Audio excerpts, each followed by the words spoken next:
ಖಂಡಿತ ಈ ರೆಸಿಪಿ ನೀವು ಯಾವತ್ತೂ ಮಾಡೂ ಇರಲ್ಲ ಮತ್ತು ತಿಂದೂ ಇರಲ್ಲ. ತುಂಬ ಅಂದರೆ ತುಂಬಾ ರುಚಿಯಾಗಿ ಬರುತ್ತೆ ಈ ರೆಸಿಪಿ. ಮೊದಲಿಗೆ ನಾನಿಲ್ಲಿ 1 ಗ್ಲಾಸ್ ಆಗುವಷ್ಟು ಚೋಲೆನ ರಾತ್ರಿನೇ ನೆನೆಸ್ಕೊಂಡು ಇವಾಗ ಮುಂಜಾನೆ ಕುಕ್ಕರ್ದಲ್ಲಿ ಹಾಕ್ಕೊತಿದ್ದೀನಿ. ಅಂದರೆ ರಾತ್ರಿನೇ ನೆನೆಸ್ಕೊಂಡು ತೊಗೋಬೇಕಾಗುತ್ತೆ.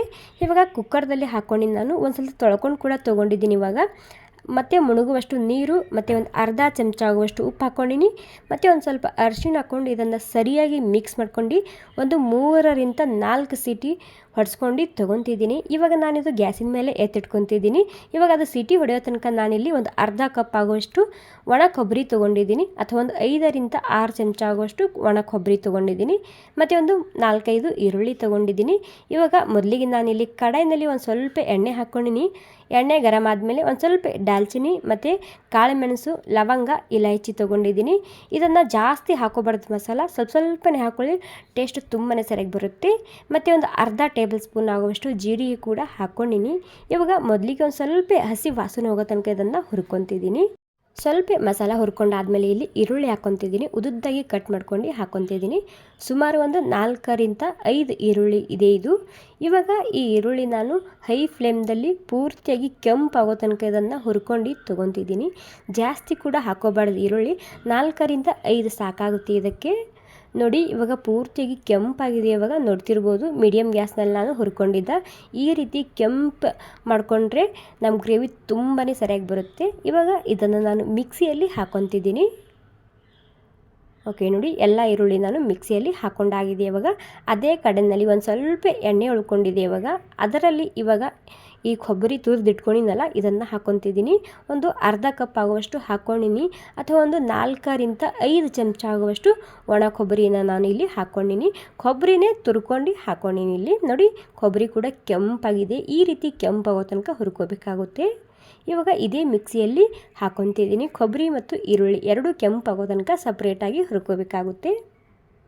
ನೋಡಿ ಎಲ್ಲ ಸೇರಿಸಿ ನಾನು ಹುರ್ಕೊಂಡು ಈ ಮಿಕ್ಸಿಯಲ್ಲಿ ಹಾಕ್ಕೊಂಡಿನಿ.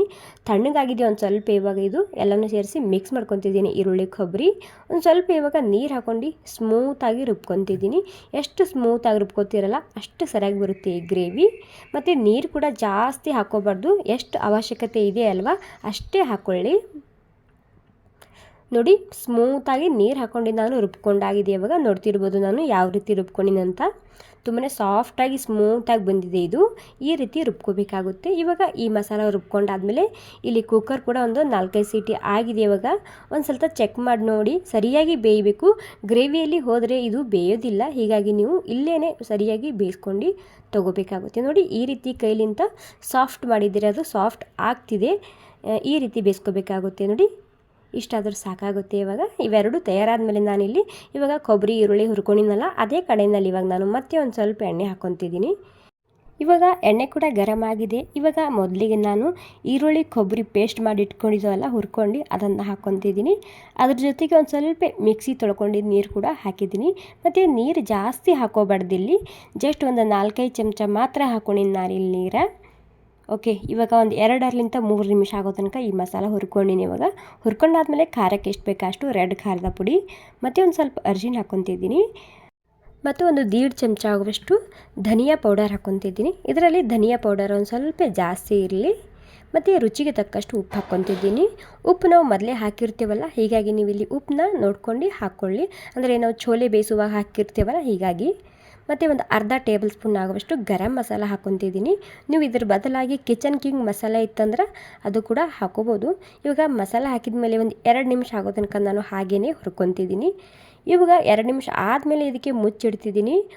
ವಾವ್, ನೋಡಿ ಪೂರ್ತಿಯಾಗಿ ಕಲರ್ ಚೇಂಜ್ ಆಗಬೇಕು ಮತ್ತು ಎಣ್ಣೆ ಸಪ್ರೇಟ್ ಆಗಬೇಕು. ಅಲ್ಲಿ ತನಕ ಈ ಮಸಾಲಾನ ನೀವು ಹಾಗೇ ಹುರ್ಕೋಬೇಕಾಗುತ್ತೆ ಮೀಡಿಯಮ್ ಗ್ಯಾಸ್ನಲ್ಲಿ.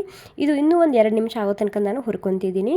ನೋಡಿ ಫೈನಲಿ ಪೂರ್ತಿಯಾಗಿ ಕಲರ್ ಚೇಂಜ್ ಆಗಿದೆ ಗ್ರೇವಿದು. ನೋಡ್ತಿರ್ಬೋದು ಎಣ್ಣೆ ಪೂರ್ತಿಯಾಗಿ ಎಣ್ಣೆ ಸಪ್ರೇಟ್ ಆಗಿದೆ ಇದ್ರದ್ದು. ನೋಡ್ತಿರ್ಬೋದು ಇವಾಗ ಕೊಬ್ಬರಿ ಹಾಕಿರ್ತೀವಲ್ಲ, ಹೀಗಾಗಿ ಇದರಲ್ಲಿಂದ ಎಣ್ಣೆ ತುಂಬಾ ಜಾಸ್ತಿ ಸಪ್ರೇಟ್ ಆಗುತ್ತೆ ಇದು. ಈ ಟೈಮ್ನಲ್ಲಂತೂ ಮಸಾಲ ಘಮ್ ಅಂತಿರುತ್ತೆ. ಯಾವ ರೀತಿ ಮಸಾಲ ಬಂದಿದೆ ಅಂತ ನೋಡ್ತಿರ್ಬೋದು. ಎಷ್ಟು ಸರಿಯಾಗಿ ನೀವು ಮಸಾಲ ಹುರ್ಕೊತೀರಲ್ಲ ಅಷ್ಟು ಸರಿಯಾಗಿ ಬರುತ್ತೆ ಈ ಗ್ರೇವಿ. ಇವಾಗ ಚೋಲೆ ಹಾಕ್ಕೊತಿದ್ದೀನಿ. ಇವಾಗ ಚೋಲೆ ಹಾಕ್ಕೊಂಡು ಮೊದಲಿಗೆ ಒಂದು ಸ್ವಲ್ಪ ಅದನ್ನು ನಾನು ಮಿಕ್ಸ್ ಮಾಡ್ಕೊತಿದ್ದೀನಿ. ಮಿಕ್ಸ್ ಮಾಡ್ಕೊಂಡು ಆದಮೇಲೆ ನೀವಿಲ್ಲಿ ಗ್ರೇವಿಗೆ ಎಷ್ಟು ಬೇಕು ಅಷ್ಟು ಬಿಸಿನೀರೇ ಹಾಕೋಬೇಕು, ಅಂದರೆ ಬಿಸಿಯಾಗಿರುವಂತಹ ನೀರೇ ಹಾಕೋಬೇಕಾಗುತ್ತೆ. ಗ್ರೇವಿ ತುಂಬಾ ಸರಿಯಾಗಿ ಬರುತ್ತೆ. ನಾನು ಕೂಡ ಇಲ್ಲಿ ಬಿಸಿನೀರೇ ಹಾಕ್ಕೊತಿದ್ದೀನಿ ಒಂದು ಸ್ವಲ್ಪನೇ. ಚೋಲೆಯಲ್ಲಿ ಕೂಡ ನೀರಿದ್ದು, ಹೀಗಾಗಿ ನಾನಿಲ್ಲಿ ಸ್ವಲ್ಪ ನೀರು ಹಾಕ್ಕೊಂಡು ಇದನ್ನು ಮಿಕ್ಸ್ ಮಾಡ್ಕೊತಿದ್ದೀನಿ. ಸ್ವಲ್ಪ ತಿಳಿಯಾಗಿ ಇರಲಿ, ಇದು ಕುದಿಸಿದ ಆದಮೇಲೆ ಮತ್ತೆ ಒಂದು ಸ್ವಲ್ಪ ಗಟ್ಟಿಯಾಗುತ್ತೆ ಈ ಗ್ರೇವಿ. ನೋಡಿ ಎಲ್ಲ ಸೇರಿಸಿ ಮಿಕ್ಸ್ ಮಾಡ್ಕೊಂಡಿನಿ. ಇವಾಗ ಇದನ್ನು ಮುಚ್ಚಿ ಎಣ್ಣೆ ಸಪ್ರೇಟ್ ಆಗೋ ತನಕ ಇದಕ್ಕೆ ಮತ್ತೆ ಬೇಯಿಸ್ತಿದ್ದೀನಿ. ವಾವ್, ನೋಡಿ ಪೂರ್ತಿಯಾಗಿ ಎಣ್ಣೆ ಸಪ್ರೇಟ್ ಆಗಿದೆ. ಈ ಟೈಮ್ನಲ್ಲಂತೂ ಘಮ್ ಅಂತಿರುತ್ತೆ ಈ ಗ್ರೇವಿ ಸಬ್ಜಿ. ನೋಡಿ ಇಲ್ಲಿ ಮಹಾರಾಷ್ಟ್ರದಲ್ಲಿ ಮಾಡುವಂತಹ ರೆಸಿಪಿ ಇದು. ತುಂಬ ಅಂದರೆ ತುಂಬಾ ರುಚಿಯಾಗಿ ಬರುತ್ತೆ. ಒಂದು ಸ್ವಲ್ಪ ಇವಾಗ ಎಣ್ಣೆ ಸಪ್ರೇಟ್ ಆದಮೇಲೆ ಕೊತ್ತಂಬರಿ ಸೊಪ್ಪು ಮತ್ತು ಕಸೂರಿ ಮೇಥಿ ಹಾಕ್ಕೊಂಡು ಮಿಕ್ಸ್ ಮಾಡ್ಕೊತಿದ್ದೀನಿ. ಸೊ ನೋಡಿ ನನಗಂತೂ ಬಾಯಲ್ಲಿ ನೀರು ಬರುತ್ತಿದೆ, ಯಾಕಂದರೆ ಅಷ್ಟು ರುಚಿಯಾಗಿ ಬರುತ್ತೆ ಇದು. ಇದಕ್ಕೆ ಕೊನೆಯಲ್ಲಿ ಒಂದು ಸ್ವಲ್ಪನೇ ನಾನಿಲ್ಲಿ ಸಕ್ಕರೆ ಹಾಕ್ಕೊಂಡಿನಿ, ಸುಮಾರು 1 ಟೇಬಲ್ ಸ್ಪೂನ್ ಆಗುವಷ್ಟು. ಇವಾಗ ಎಲ್ಲ ಸೇರಿಸಿ ಮಿಕ್ಸ್ ಮಾಡ್ಕೊಂಡು ಸರ್ವ್ ಮಾಡ್ತಿದ್ದೀನಿ. ಇದನ್ನು ನೀವು ಬಿಸಿ ಬಿಸಿ ಆಗಿರುವಂತಹ ಅನ್ನಕ್ಕೆ, ಪೂರಿಗೆ, ಪರೋಟ, ಚಪಾತಿಗೆ, ರೊಟ್ಟಿ ಪ್ರತಿಯೊಂದಕ್ಕೂ ಈ ಗ್ರೇವಿ ಸಬ್ಜಿನ ನೀವು ತಿನ್ಬೋದು. ಸೊ ನೋಡಿ ತುಂಬ ಅಂದರೆ ತುಂಬಾ ರುಚಿಯಾಗಿ ಬರುತ್ತೆ. ಸೊ ಒಂದು ಸ್ವಲ್ಪ ಖಂಡಿತ ನೀವು ಟ್ರೈ ಮಾಡಿ ನೋಡಲೇಬೇಕು. ಸೂಪರಾಗಿ ಬಂದಿದೆ ನಮ್ಮ ಈ ಗ್ರೇವಿ ಸಬ್ಜಿ. ತುಂಬಾ ಡಿಫ್ರೆಂಟಾಗಿ ಮಾಡಿ ತೋರಿಸಿದ್ದೀನಿ. ಸೊ ಒಂದು ಸ್ವಲ್ಪ ಖಂಡಿತ ಟ್ರೈ ಮಾಡಿ ನೋಡಿ, ಪರ್ಫೆಕ್ಟಾಗಿ ಬರುತ್ತೆ. ಚೋಲೆನ ನೀವು ಮೊದಲಿಗೆ ಸರಿಯಾಗಿ ಬೇಯಿಸ್ಕೊಂಡು ತೊಗೊಂಡ್ರೆ, ಗ್ರೇವಿನ ಸರಿಯಾಗಿ ಹುರ್ಕೊಂಡು ತೊಗೊಂಡ್ರೆ ಎಕ್ಸಲೆಂಟಾಗಿ ಬರುತ್ತೆ ಈ ಸಬ್ಜಿ. Thank you.